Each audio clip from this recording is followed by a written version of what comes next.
أعوذ بالله من الشيطان الرجيم بسم الله الرحمن الرحيم الحمد لله رب العالمين الصلاة والسلام على سيدنا ونبينا الشفيع ذنوبنا وحبيب قلوبنا أبي القاسم مصطفى محمد صلوات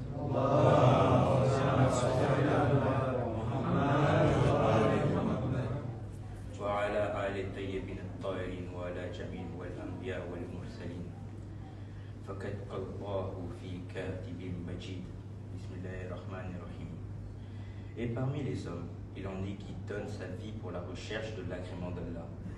Et Allah est compatissant envers ses serviteurs. Surat Al-Baqarah, vers surat numéro 2, ayat 207, Salawat.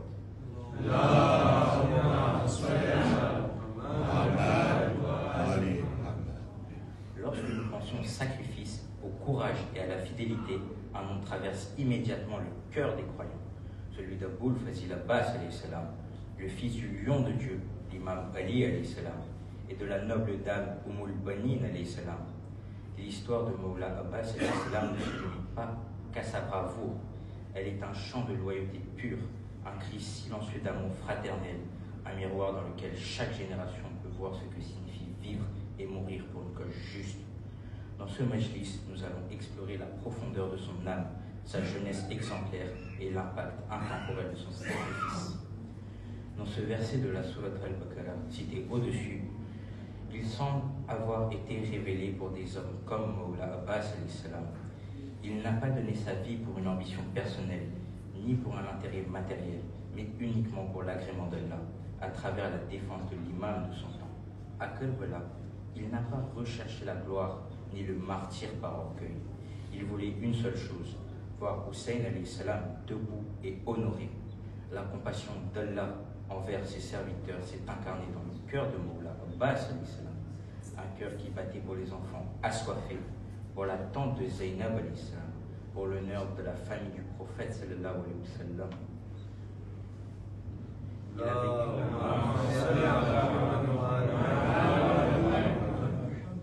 Il a vécu ce verset, il l'a incarné et il l'a gravé dans l'histoire de l'humanité. Salawat.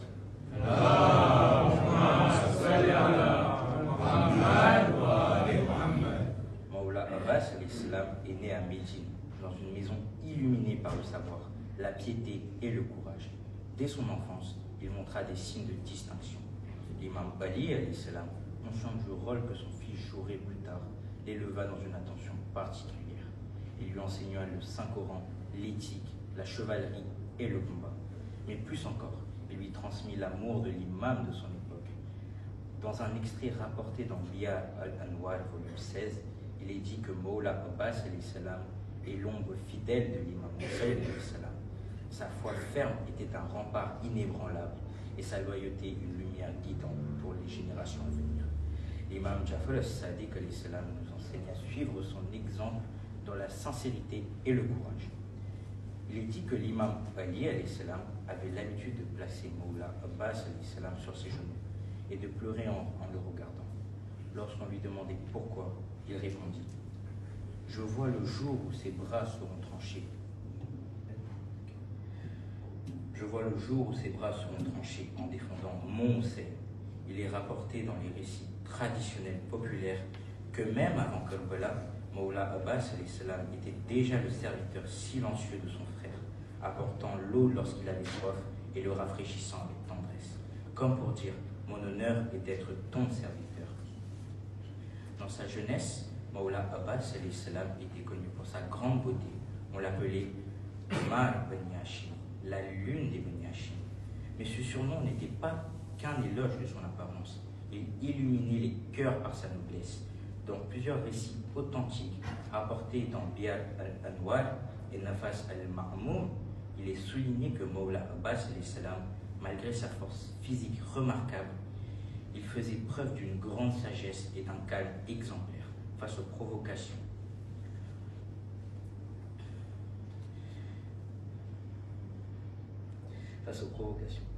On rapporte qu'il confrontait parfois les ennemis qui médisaient contre l'imam Hussein avec douceur et fermeté, leur rappelant que leurs paroles les blessaient davantage eux-mêmes que les proches de l'imam. Cette attitude traduisait une maîtrise de soi extraordinaire, une force morale égale à sa bravoure sur le champ de bataille. L'éducation de Mawla Abbas salam, fut marquée par les enseignements de son père, selon une tradition rapportée par Sheikh Koleini dans le Kitab al-Kafi. L'imam Jafar al-Sadiq salam dit: celui qui ne connaît pas son imam meurt dans une mort d'ignorance. Mawla Abbas salam, dès son enfance, savait que son imam était Mawla Hussein salam. Il ne le quittait jamais, le suivait à la mosquée, il apprenait à ses côtés. L'imam Jafar al-Sadiq salam dit dans des récits rapportés dans Al-Irshad de Sheikh al-Mufid et dans Biyar al-Anwar de Alama Majlisi, qui dit que Mawla Abbas salam est le bras droit de Mawla Hussein salam et son ombre sur terre.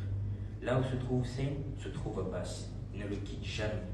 Cette image symbolise à la fois la fidélité absolue de Mawla Abbas salam à son frère, sa force protectrice et sa présence constante à ses côtés dans toutes les épreuves.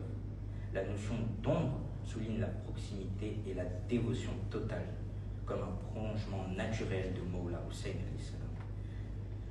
Les récits traditionnels disent que Mawla Abbas salam faisait preuve d'une pudeur et d'un respect incomparable envers les femmes d'Ahlul Bayt, agissant toujours avec dignité, silencieuse, même dans les moments les plus douloureux.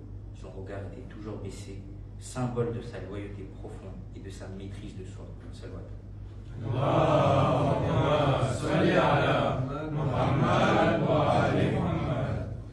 Aboul Fazil Abbas salam n'était pas qu'un combattant, il était un frère fidèle, un homme de silence et d'action, un exemple vivant pour chaque époque. À notre époque où la loyauté est faible, où les principes se perdent, où les frères se trahissent, Mawla Abbas salam nous rappelle que l'honneur ne réside pas dans l'apparence, mais dans la position que nous prenons lorsque la vérité est menacée.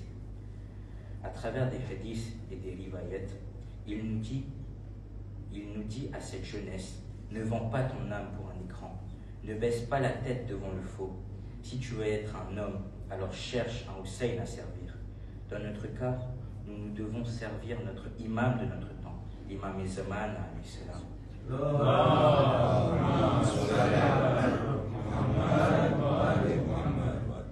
Il dit aussi aux adultes: élevez des enfants comme Mawla Abbas salam. Ne leur donnez pas seulement à manger et à boire, donnez-leur la foi, la sincérité et l'exemple du courage. Le monde a besoin d'hommes et de femmes qui défendent l'eau des innocents, même s'ils doivent en mourir de soif. Salawat.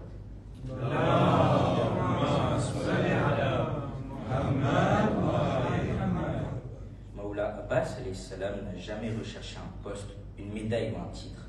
Son seul désir était d'être le bouclier de l'imam Hussein salam. Il a refusé l'eau pour offrir la dignité.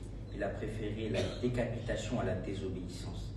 Il a été les yeux de Bibi Zainab salam, la force des orphelins et l'âme de la bravoure. Les jeunes d'aujourd'hui ont besoin de héros réels, pas de stars éphémères. Mawla Abbas salam est ce héros éternel. Il n'est pas dans les livres d'école, mais dans les pages du ciel. Il n'est pas sur les écrans, mais dans les larmes des croyants. Qu'Allah nous donne des cœurs comme Mawla Abbas salam, forts, fidèles, lumineux. Qu'il fasse de nous des défenseurs de la vérité, même dans nos blessures, et qu'il nous ressuscite. Et qu'il nous ressuscite parmi les compagnons du maître de Karbala. Azadar. Le jour de Ashura, le vent portait les pleurs des enfants assoiffés. Bibi Zainab salam, les yeux remplis de douleur, se tourna vers Mawla Abbas salam. Oh Abul Fadil Abbas, mes enfants n'ont plus de force. Il n'attendit rien de plus. Il se dirigea vers l'imam Hussein salam, baissa la tête et demanda la permission de partir chercher le loup. Hussein salam, le cœur serré, dit: si tu dois y aller, va, mais que ton cœur reste prudent. Mawla Abbas salam mit son armure, prit sa lance, sa courbe et monta à cheval. Il embrassa les enfants un par un et leur promit: je revins avec l'eau, même si je dois donner ma vie. Il fendit les rangs ennemis comme une tempête. Il atteignit l'Euphrate, descendit de son cheval, prit l'eau dans ses mains et se dit: oh, Ahmed Abbas, bois-tu alors que ton maître a soif? Non, par Allah, je ne goûterai pas à cette eau. Et jeta l'eau et remplit la gourde. Sur le chemin du retour, une armée l'attendait. Un coup violent lui trancha le bras droit. Il récita avec courage: même si vous coupez mon bras droit, je défendrai toujours la religion. Il porta la gourde de la main gauche. Un second coup, et ce bras aussi fut tranché. Il serra la gourde entre ses dents. Une pluie de flèches s'abattit sur lui. L'une d'elles transperça la gourde. Une autre entra dans son nez. Un ennemi frappa le crâne de Mawla Abbas d'un coup de fusil. Il tomba de son cheval sans bras pour se protéger. Il murmura d'une voix faible: Adrikni, adrikni, ya Aba Abdillah. Viens mon secours, oh Aba Abdillah. Hussein alayhi salam courut jusqu'à lui. Il le trouva dans un état insoutenable, les bras tranchés, la gourde vide, l'œil ensanglanté. Il posa la tête de Mawla Abbas alayhi salam sur ses lèvres. Mawla Abbas alayhi salam détourna la tête. Il la replaça. Mawla Abbas détourna encore. Mawla Hussein dit alors: Pourquoi, O Abbas? Pourquoi, O Abbas? Il répondit: J'ai honte, car je n'ai pas pu ramener une goutte d'eau pour ma sakina. Puis Mawla Abbas alayhi salam dit: Oh mon père, laisse-moi ici. Je ne veux pas retourner au camp. Je ne veux pas que ma sakina me voie son oncle dans cette état. Hussein alayhi salam pleura amèrement. Maintenant mon dos est brisé. Inna lillahi wa inna ilayhi raji'un.